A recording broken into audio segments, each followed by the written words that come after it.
My hair's life is sprinkled with hair shop horror stories, to the point where I hate having to go to any type of beauty shop or see any type of stylist, because I am so scarred by my past hair horror story experiences. Like, I am 85.7% sure whenever I have to seek the services of a stylist that we're going to have some type of drama before, you know, the hair shop visit is over.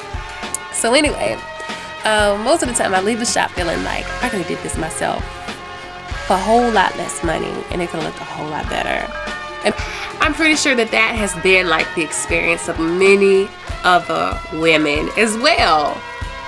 Because of that, you know, like my sincere desire when I put any hair how-to video on my channel is to spare women the unnecessary agony, pain, and drama and frustration of having to add yet one more hair horror story to their hair chronicles.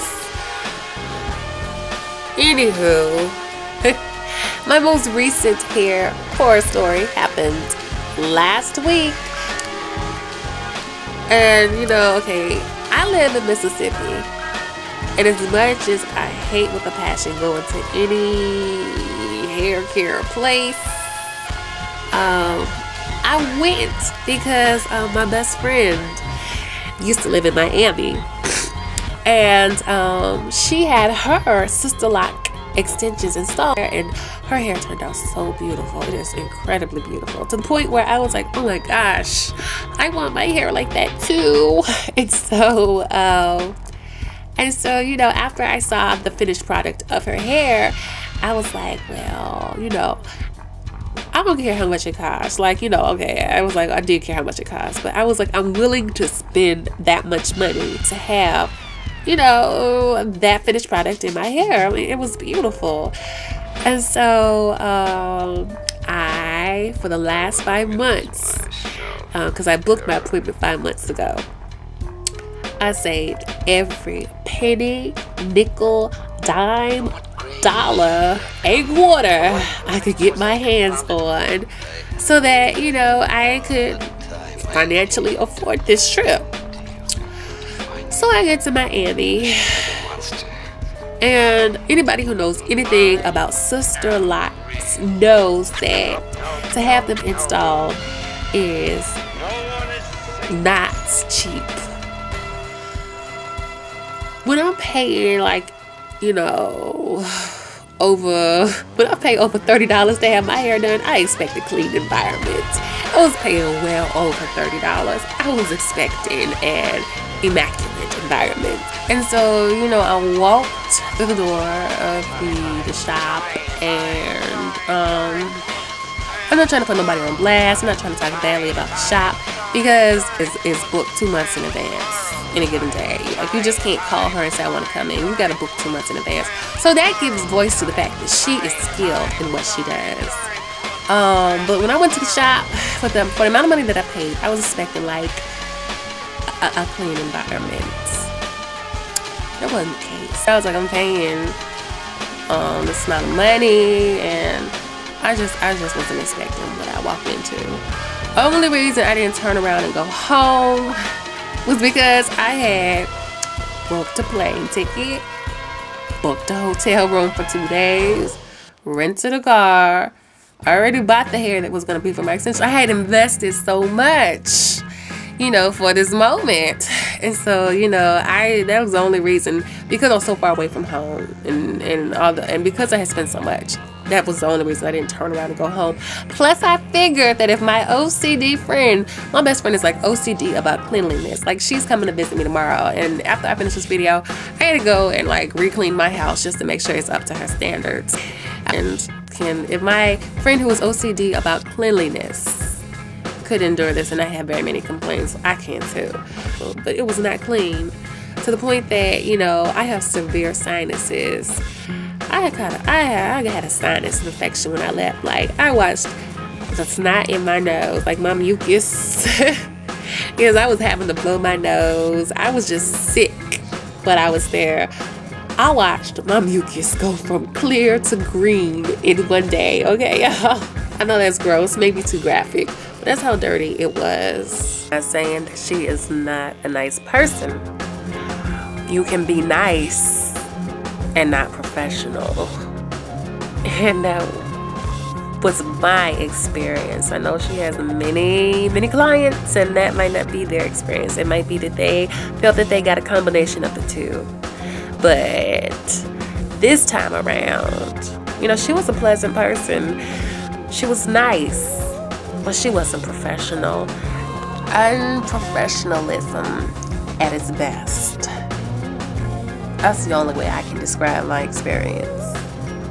Like, we began late. Like, we started at, we're supposed to start at 7, we didn't get started till 8.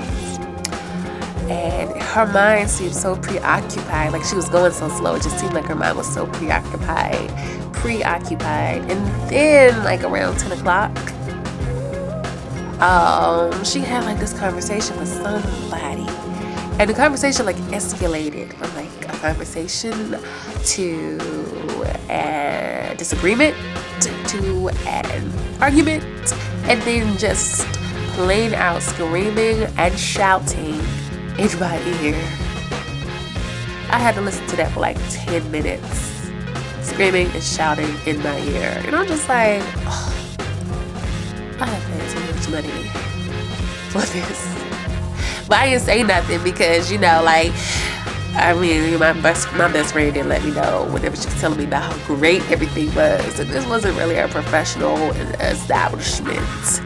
And when you are getting the services from an establishment that's not very, very professional, like, you know, not like, I guess, a legal business. Like, it's a business, but not like a legal business.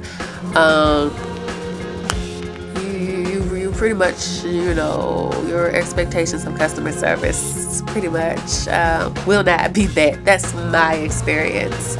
I can't talk for anybody else, but whenever I have tried to support a business, I pretty much end up disappointed each and every time. So anyway, so, you know, I'm like, oh my gosh, it's, okay, you know, strike 1, 30, strike 2, loud conversation, hollering and screaming in my ear. Can't get no worse than this, can it? Oh, she's going slow. Can't get no worse than this, can it? Yes, it can. She had an argument with, like, I don't know if this was the guy, her boyfriend that she was talking to or what, but she had an argument with him, and so they reconciled. And then after they reconciled, they decided to go to lunch on a date with one another. Yeah, that's right. They went to lunch on a date with one another. Left me at the apartment, and I was there for like 2 hours and 30 minutes waiting on her to get back. And, you know, I wasn't left there by myself, but the fact that I was just left there, that was unprofessional. She left me there with her kids, like her kids that I didn't know, and they didn't know me. We had just met each other like an hour or two before. Why would you do that? I don't understand. Anywho, so after 2 hours and 30 minutes are up, she gets back from lunch. You would think that that would be the time that she would get back in my hair and do my procedure, because we are on like a tight timeline. Like, I'm only there for 2 days. My plane is leaving 6 o'clock in the morning that third day. She had scheduled another client to come in. She was retightening this client's sister locks. And so, you know, basically, the long or the short is, because it's, I mean, basically the same thing went down the next day. The arguments, the yelling, the screaming in my ear, the place still being dirty, me still being sick, you